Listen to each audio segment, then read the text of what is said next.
in the search for these Grammy and the nominations prior to that? How did it start? How did it happen? I would listen to them for hours because they would play until 1 o'clock in the morning or 2 in the morning. That's how I satisfied my hunger. How was it like to give up all of it and spend more time with your passion? I didn't see the light of day. I work 7 days a week. And what it's been like the last 25 years? I sat in the first row and then he started singing. And then for the next 4 hours or 3 hours that he sang, I must have cried through the entire concert of his because it was so beautiful, so magical. This is the guy I've been dying to meet. Yeah. So this is how I met Pandit Jasraj, and then I begged him to teach me. First Grammy-nominated album came from my deepest meditation at 3 a.m. in the morning.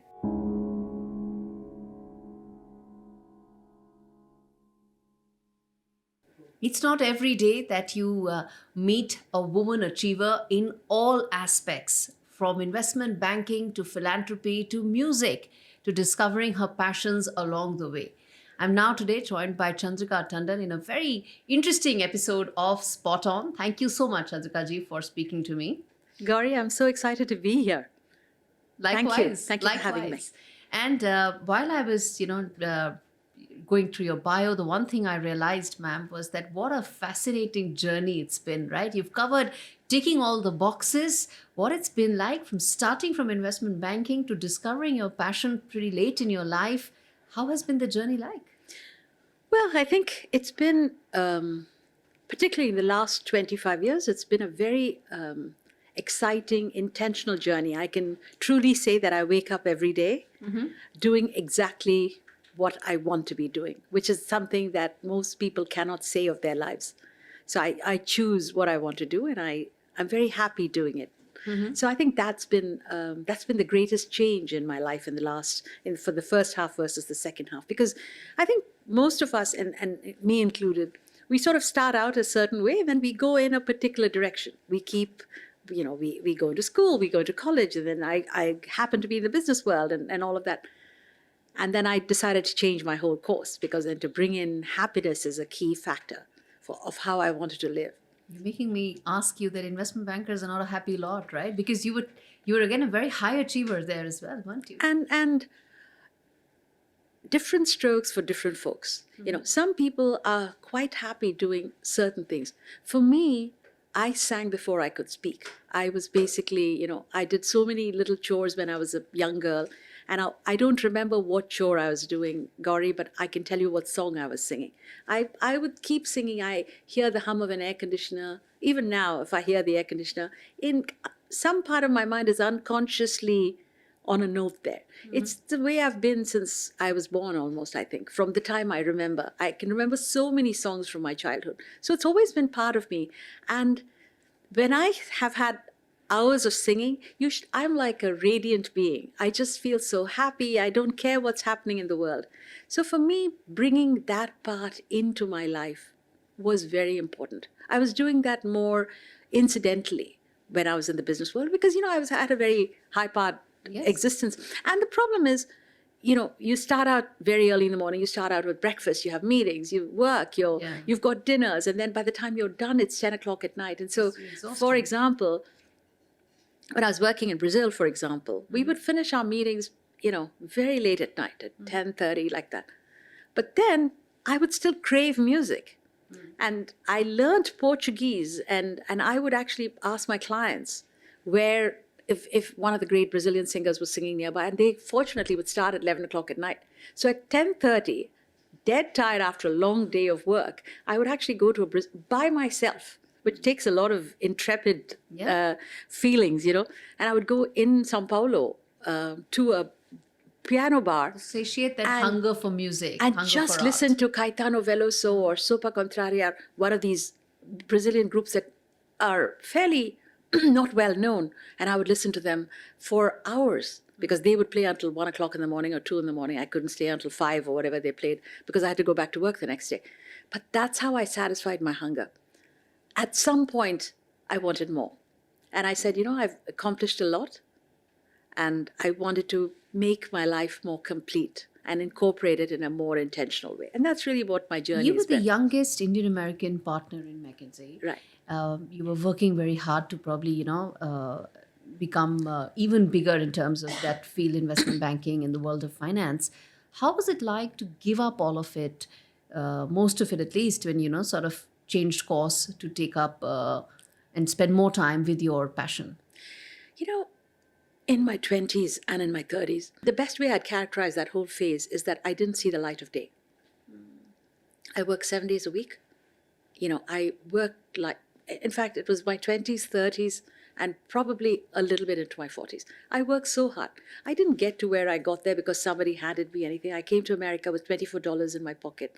I had a job. I worked very hard at my work. And McKinsey was not an easy place because I didn't have an American education. So my whole life was one of, and I was very focused on impact for my clients because I wasn't trying to get ahead at McKinsey. I was really trying to do the best job I could for my clients. And that meant you could spend 7 days a week trying to figure out an answer or doing the best job because there's no end. In McKinsey, it's not like you're given a little formula and say, do this. Each institution's different. Each management team is different.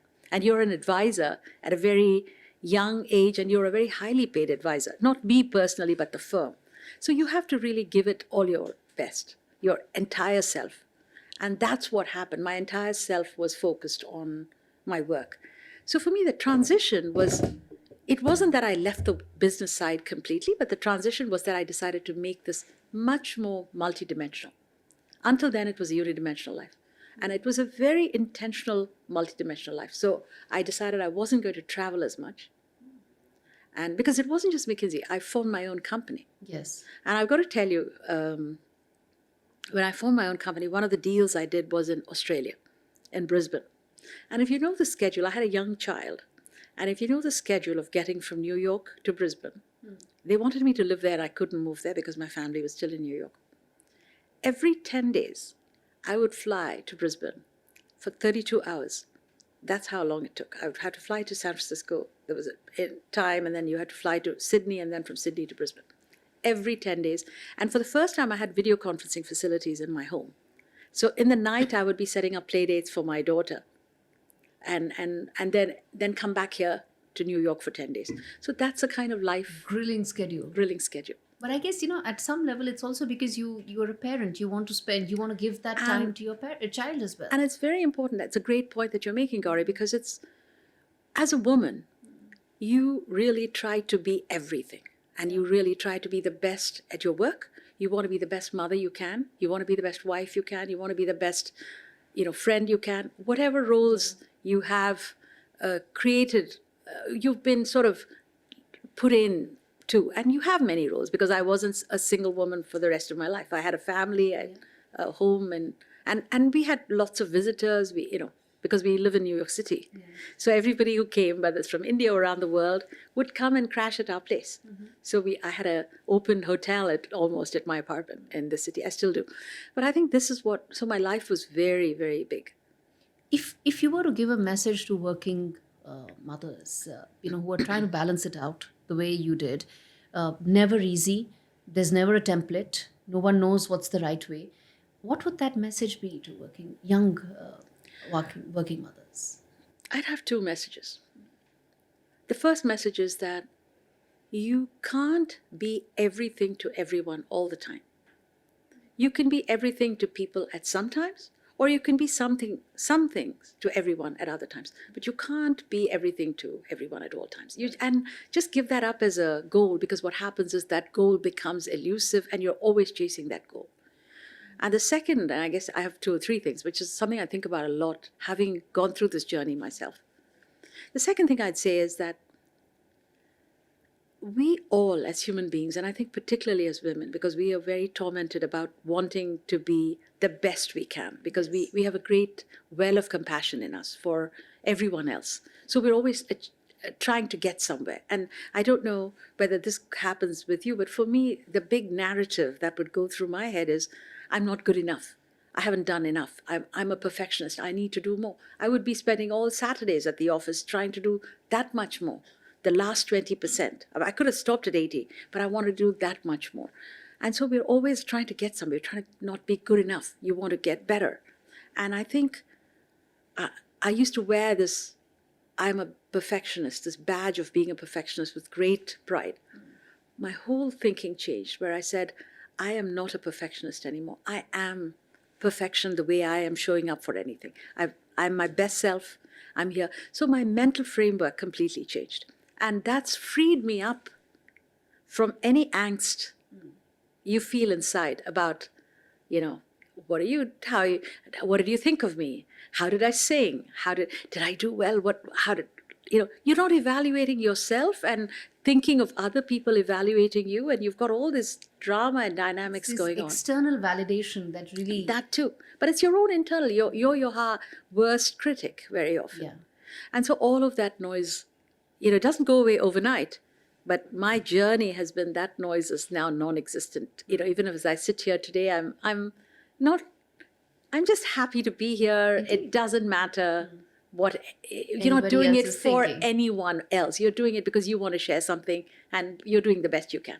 And I think that's a very important perspective for every human being to have, particularly women, because we are called upon to do so many things. Indeed. And especially in the Indian society, and being an Indian woman, you are expected to serve, whether it's your in-laws, whether it's your family. There's a certain expectation of how the Nari should be. And I think we are always living up to it. And we can't very often. Yeah, that elusive gold standard. And the gold standard. And then, so what? Are you going to spend your whole life falling short of it in some way? And every time I do speeches with young women, the single question I get asked is about balance. Everyone is worrying about balance. What do I do? Do I give up my career? Do I work? It's okay.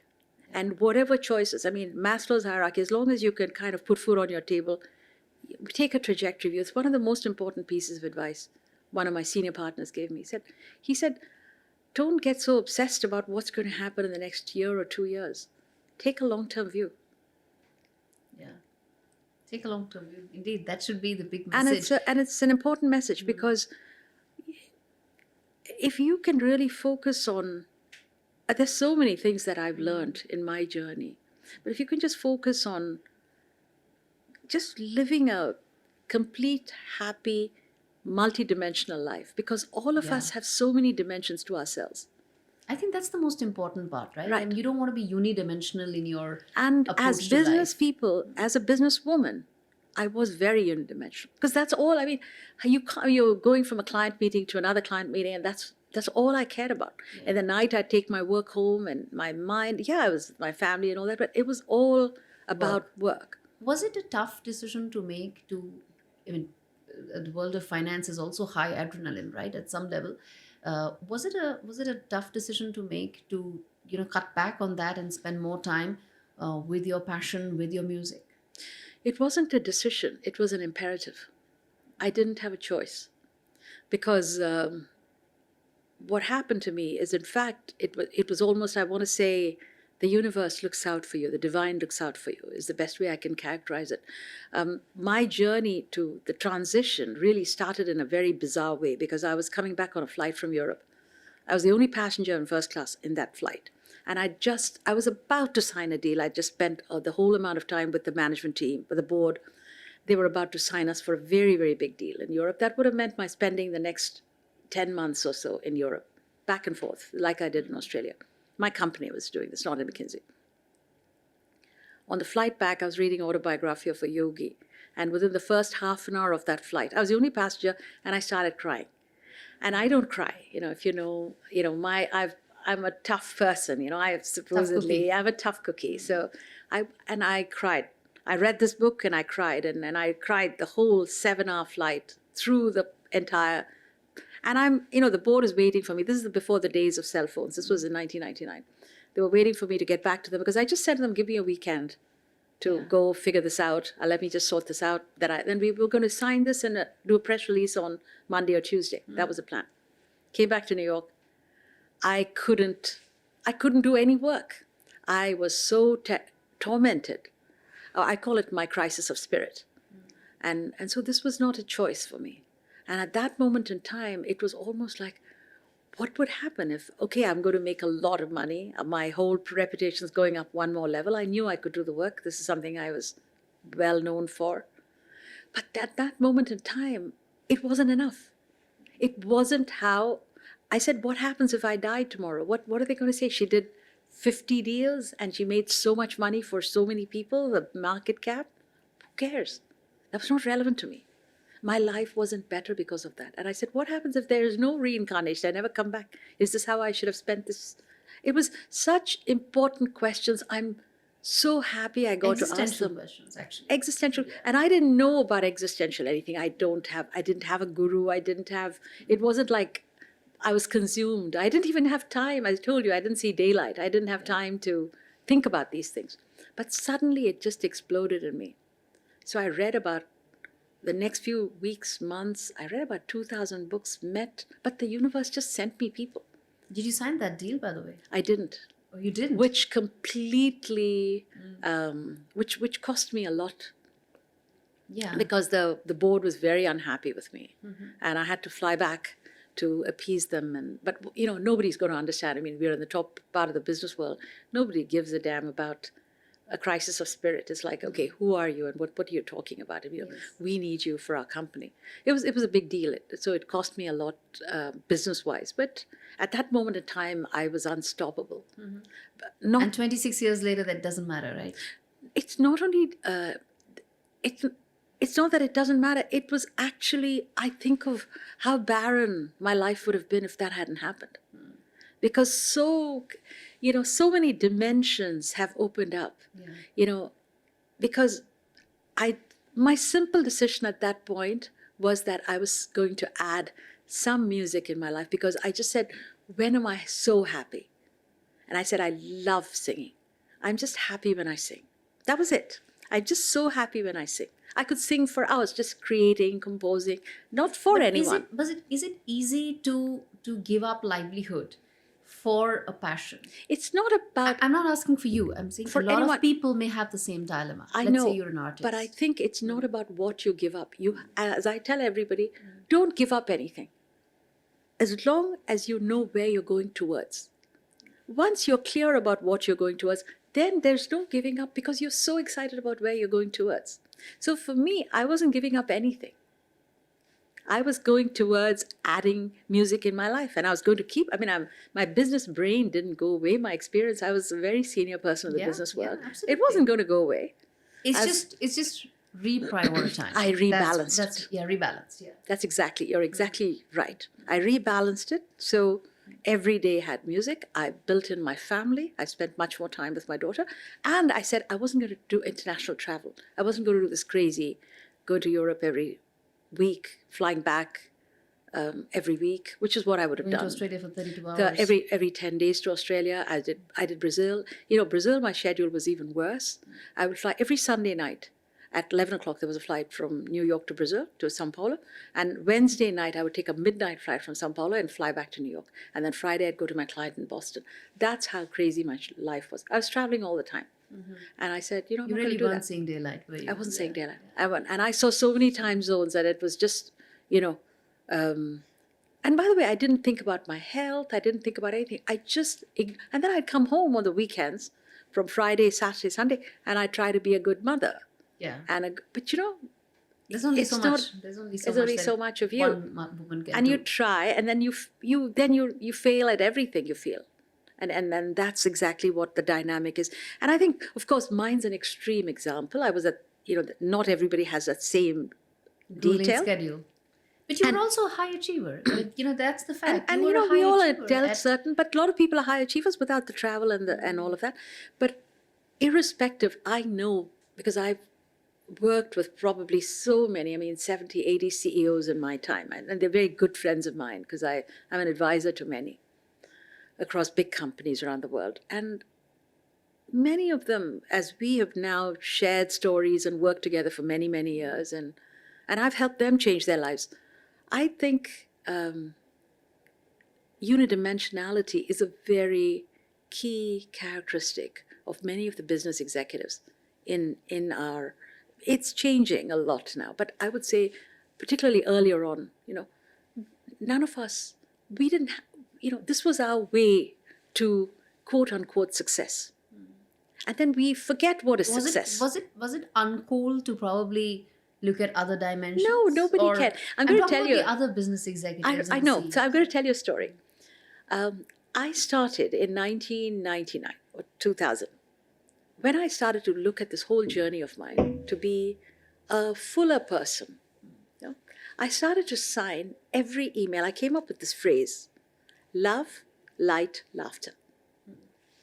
Every email, every text, anything I send, I sign love, light, laughter, Chandrika.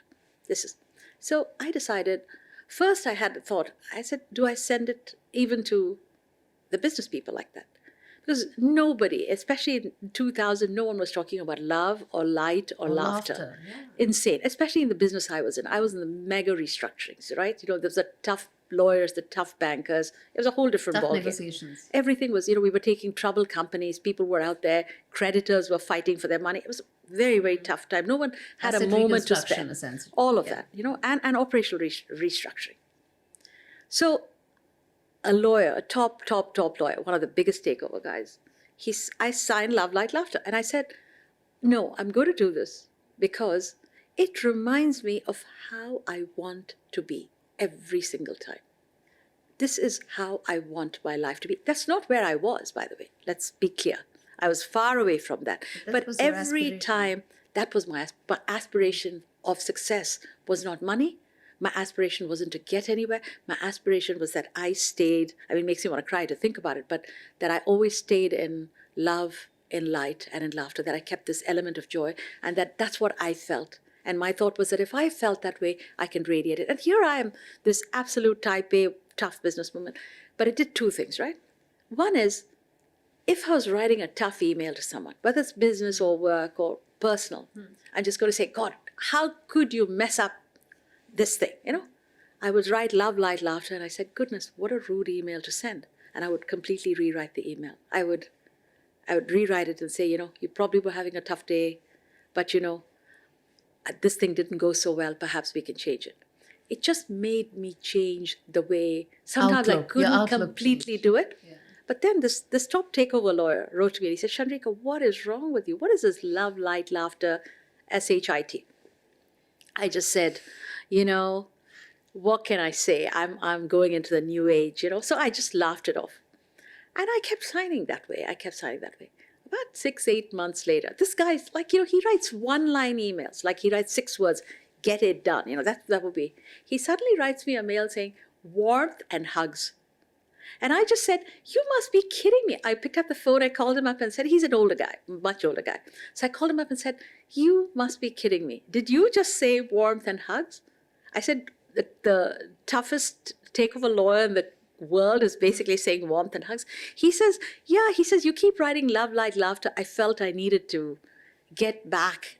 He says it makes me want to think of different things. So that positivity was infectious at some and I level. think so many people, and in fact, some guys that I wouldn't imagine, some write back to me and say love, light, laughter. And they said, I've made it my affirmation now. I say, great, go. Or they'll say love and light, or they'll pick a couple of phrases, or they do their own version. The other thing it started to do is, again, I'm talking of unidimensionality. This is something I want us to really think about as people, right? Yes. We are so oriented towards one dimension. And I think all of us, even when I work as a consultant, I used to work with several CEOs. McKinsey's getting paid a lot of money. My company was getting paid a lot of money to spend time. So you're sitting there and saying, oh God, I better not spend 1 minute on even asking how their kids are or who they are. Let me just focus. 1 hour, let me earn my money, People are human beings. Yeah. Yes. And somebody doesn't do a good job one day, we're thinking, how dare he mess up? But people are human beings. We are never at our best all the time. Yes. And so I think being multidimensional helps you understand with greater compassion, both for yourself. When you have a day when you're not producing, it's okay. Yeah. If you're not a great, you just don't want to really deal with your child or deal with your husband, it's okay. It's not a crime. And it's not okay if you messed up something. It's okay. And I think it's okay if somebody else does that. So it makes you look at the whole world with love and compassion.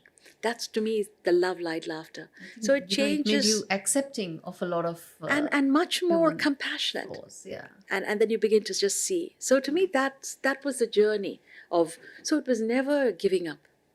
And if anything, I would say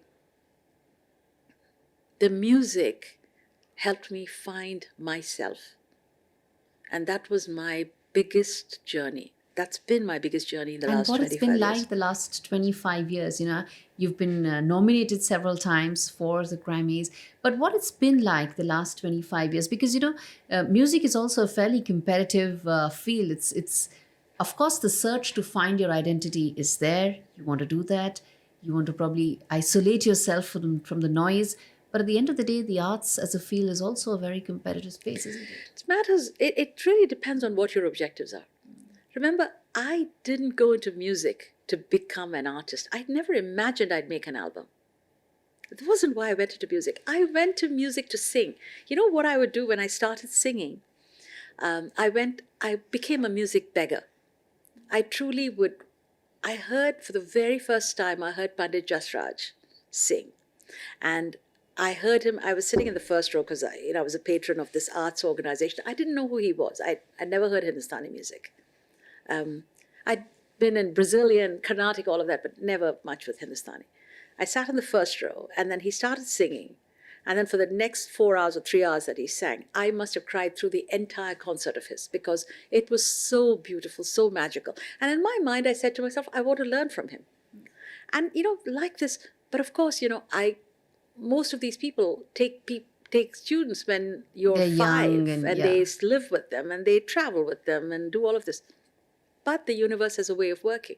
And I've got to tell you a very wonderful story about Pandit Jasraj, who I wanted to learn from, but I didn't know him. And I went to a concert of his after that again.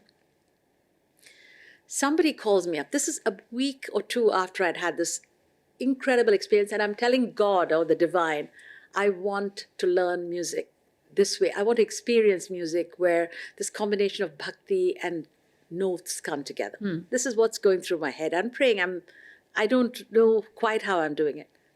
A friend of mine randomly calls me up and he says, 2 weeks later, and he says, and this is so bizarre, the coincidence, that I can't call it a coincidence, I call it universal synchronicity. He says, oh, I'm a single guy, and I'm going to have Pandit Jasraj to my house for dinner tomorrow. But they have just called me up and given me a list of dietary requirements for him, which I cannot meet because I'm a single guy. I was going to order Chinese food, but he doesn't eat onions, he doesn't eat garlic, he doesn't eat anything. I don't know what to do. Do you think we can move the dinner to your house? And, because you've got cooks and stuff, so maybe you can do it. I said, of course, this is the guy I've been dying to meet. Yeah. So this is how I met Pandit Jasraj, and then I begged him to teach me. And I met all these teachers. So for me, this journey of finding music was never about performing. And when Pandit Jasraj gave me his senior most disciple to teach me, Pandit Girish Vazalwar, who passed away, I would sing for 10 hours a day with him. I didn't care what was happening around me. In breaks, I would do it on weekends and stuff. Yeah. And I didn't care what was happening around me. I wasn't trying to perform. I just loved being in the notes, learning the bhajans, learning the mantras. That's all I wanted to learn. But what music does for me, it did for me, is you can't find the purity of the note, the sa, until your mind is quiet, which I didn't understand. And for the level of musicianship that I was aiming for, and I was at, by the time I was working with these great masters, Pandit Jasraj, Veena Tai, Veena Sahasrabuddhe, Shubhra Guha, Vijay Kichlu. So I've worked with the greatest masters. And I still And how continue. long was the time that you spent with them, and what was that? It was very difficult because I remember I was still running a company. I still had a family in New York, and I couldn't travel all over the world. So I would find when my daughter was at camp, and then I would rearrange my schedule to go to India for 10 days, and I would sing for 12 hours a day. Mess up my voice, but then bring back 100 tapes.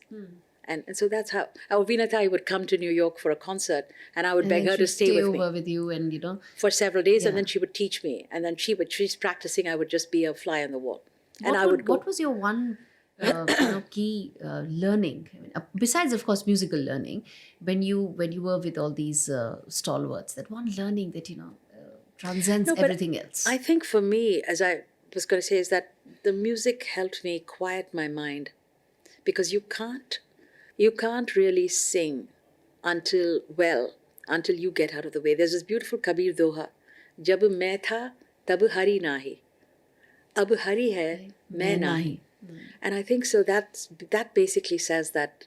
And this Vinatai taught me this doha as part of Kabir's beautiful Dhun Sunu Ke Manwa. It's about meditation and what it does. So music led me to meditation, and meditation led me to service. Because once you go deep, deep, deep into meditation, I've done 10-day retreats, Vipassana, I've done all the gurus. I've done so much meditation. I still do several hours a day. I don't even leave my room till I've meditated, and I don't end my day without meditation. Long meditations. So music actually started this journey Music towards. helped me find myself. Yeah, it because centered you. music showed me that I had to quiet my mind to discover myself. My best compositions, my first Grammy nominated album came from my deepest meditation at 3 a.m. in the morning. I didn't set out to compose anything. When I went for my 10-day Vipassanas, when I composed Shivoham, all the pieces of Shivoham, I could hear it all. Not fully, but I heard snippets of what I should do. And then I went out, and when Soul Call happened at 3 It's a.m. in the interesting you morning. mentioned that you could see, because there was an interview of late Ashwini Pireji that I had once heard, and the one thing she told me was that I'm not able to sing till I'm able to see the rag. जब तक राग दिखते नहीं, तब तक मैं गा नहीं पाती. That's what Right. she told. Yeah, because- But and- not to me. I heard But that. I think interview. both Ashwini Bide and as well as Ajay Chakrabarti both all speak about seeing the notes, and Yeah, that's a yeah, more yeah. advanced way of studying the rag. But for me, They've it was, internalized it. Yeah. for me, it wasn't even seeing the rag. It was mostly getting out of the way, and you can't get out of the way until you go into a deep silence. And when you're in the deep silence, you can access so much. My best writing, my best thinking. That's why, I haven't really given up anything on the business side, but I'm just much more efficient. I'm much more, Multi-dimensional. yeah, and I'm Yeah. much more and I'm much more, I can get a lot more done with a lot less time. And while of course you were not in the search for these Grammy and the nominations prior to that, how did it start? How did it happen when your The albums got first nominated? album, the first album I made was not supposed to be an album. My father-in-law was turning 90. It was a true gift. I love him so much. And I wanted to give him a gift. And he is not terribly musical, but they worship Durga and Shiva. So I said, let me take Om Namah Shivaya. And then I said, I'd been learning all this music. And I just said, I started to just sing Om Namah Shivaya in different ragas. So I just said, let me record it, so give it to him. That's all it was. And then when I You have to sing recorded for it, us, Chandrika. You have to sing for us. no. So that's how that started. So, I started because in one of the bhajans, it's like I heard one Om Namah Shivaya, and then I said, okay, let me try it in a different raga, and a different raga, and a different raga. That's how the first foray into a recording an album, a recorded music, even started for me. It wasn't for a Grammy. But then the next album I made was at 3 a.m. in the morning when I woke up. Shivoham. No, that one was Soul Call. Om Okay. Namo Narayana. And by the way, the weirdest thing about that one, that was the one, Grammy nominated one. Om Namo Narayana is not a mantra that I sing. I didn't know that mantra. I didn't know what it meant, what the bigger idea of that mantra was. But I suddenly kept hearing this Om Namo Narayana in my dreams. Literally at 3 a.m. in the morning, I was hearing multiple mukras of that, just that 8 syllables. 3 a.m. in the morning. And I didn't know what it was. So I went to my keyboard, kind of recorded them on my little recording. I always carried this Walkman, this recording thing with me. And at 4:30 or 5, after I'd gone through this burst of craziness, I'm still sleepy. I called up Dada, Girish Dada in India, and I said, Dada, I have no idea what these ragas are. Because I hadn't learned, like 4 of the ragas that I was singing, I hadn't heard. I said, can you tell me, what am I singing? And I played him, and I sang some of these lines that were coming to me. And he said to me, And he's not a guy who pays any compliments. He doesn't, this is He's a music scholar. the music scholar. He's doesn't want to get your head swell up. I didn't even know I could sing well until many years later. I know he appreciated me. He said, "Ye ajeeb se bahut acha lag raha hai." He was very, he was so shocked at the way these compositions were coming out. He said, "Main aapko Shuddh Sarang sikhaya bhi nahi. Kaisa? How did you do this?" I said, "I have no idea. I didn't know what raga this was. This was a tune that I was hearing." So Soul Call was not composed by me. I completed it, but I was given Soul Call. And I probably had several thousand emails from people whose lives, not appreciating it, who have spoken about healing experiences because of Soul Call. A woman sent me, it's going to sound bizarre, I have a picture, it's probably on my phone somewhere, of a woman whose mother died with a Soul Call album on her body. Oh. On a 90-year-old mother who died. And many of them were not Indians. So I think... Has your music found a resonance in America? Of course. In the Indian American community or outside as well? Look at the Grammy for Dwivedi. Of course. Dwivedi was, to me, it's beautiful music, of course. But look at what it was. It was mantras, our ancient Vedic mantras that we put in a jewel-like setting with a South African flautist and a Japanese cellist. And we all it is mantras. Purnamadha, Purnamidham, which is I am fullness, I am abundance. Triambakam Yajamahe, which is about immortality. Yes. Om Namo Narayanaya, which is a cell and like a kavacham, it's an armor as our bodies are going through their rejuvenation processes. All Asatoma Satkamaya, lead me to the light, lead me to reality. Every one of these mantras that I've used were ancient Sanskrit mantras. And we have the world, the Grammys, listening to these Sanskrit mantras, asking what the meaning is. And by the way, I'm going to tell you something which is going to sound which shocked me when I saw it. About 5 years ago, we did an analysis to see who are our biggest fan followers, because I have several thousand people on my social media. Number 1 and 2 were a couple of the Indian cities. You know what were 3 and 4? Take a guess. Islamabad and Lahore. Oh. So this is not music crosses boundaries. Indeed. But these are ancient Vedic mantras. And they have resonance. So it's not about, and that's what we need to understand. So I think the message I have here sitting in India, and I feel so proud that I had the biological lottery to have been born here and been part of this tradition, is that we have this wealth of mantras. We have this wealth of history, and our sages knew so much. And we've kind of lost our way along the way, because many of what the sages knew, the priests repeated, and we repeat them mindlessly without understanding it, but we're sitting on a treasure trove. But I'm still trying to wrap my head around the fact that Lahore, Islamabad, I think there's a third city in the top 10. This was our strong, and they probably are still very strong. What is the next music project that you? I have so many happening now.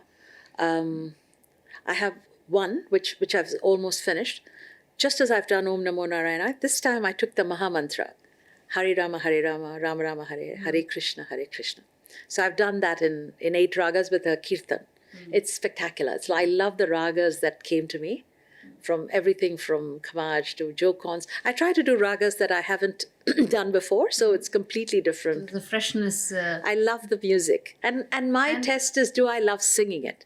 And do I love singing it again and again? What was it like winning the Grammy?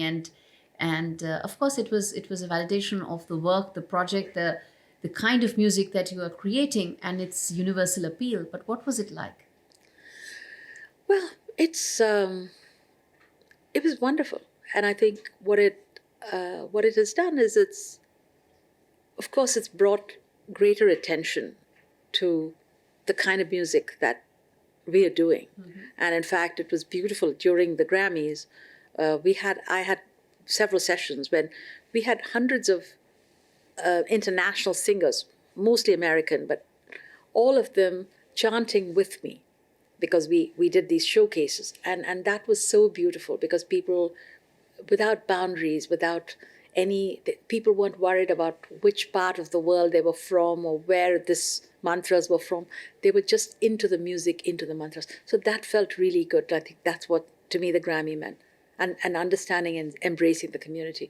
The other thing for India, which has happened with the Grammys, which I never expected,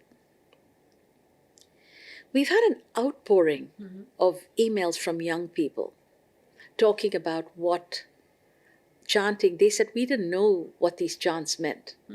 And the fact that, in a sense, I love the fact that chanting is suddenly more cool with the younger people. And I love the fact that the Grammy was one more step in that journey happening. So those are the two things. There's a segment in the podcast where I ask rapid fire questions. Okay.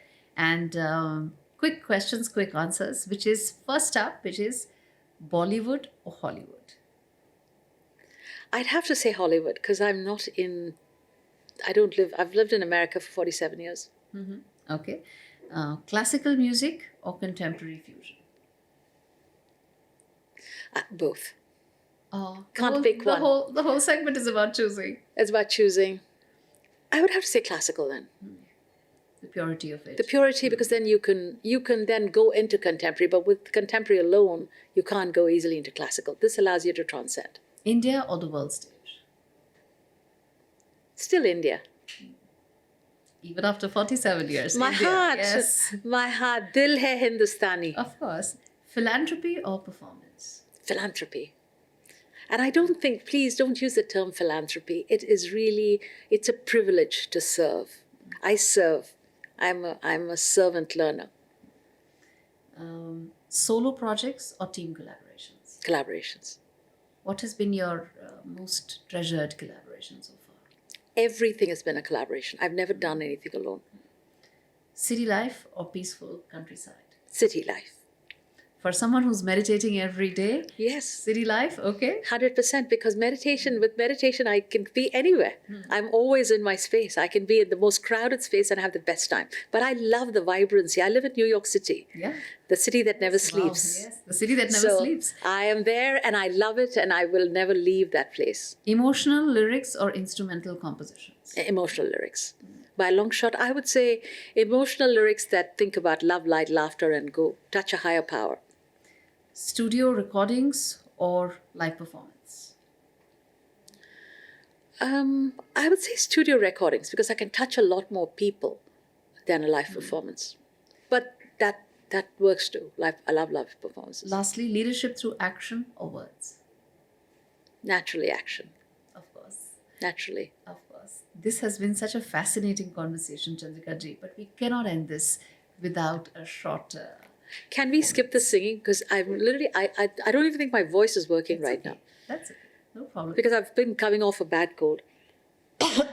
What would you like to hear? Anything, ma'am. Anything that you would like to sing. Anything. So let me sing you from the very first album, Om Namah Shivaya, which is called Soul Mantra. And I'll just do a couple of lines from Soul Mantra, Om Namah Shivaya, and a couple of lines from Om Namo Narayanaya, Yes. Soul Call. So this is how I took the different mantras, okay? So in Om Namah Shivaya, Namah Shivaya, Om Namah Shivaya, Namah Shivaya, Namah Shivaya, Namah Shivaya, Om Namah Shivaya, Namah Shivaya, Namah Shivaya, Namah Shivaya, Om Namah Shivaya. That was Om Namah Shivaya and Rag Kedar. I have a whole piece. I don't have a tanpur on, but whatever key that is. And I took a different raga and Om Namo Narayana, which we did in both Triveni, and I also did in Soul Call.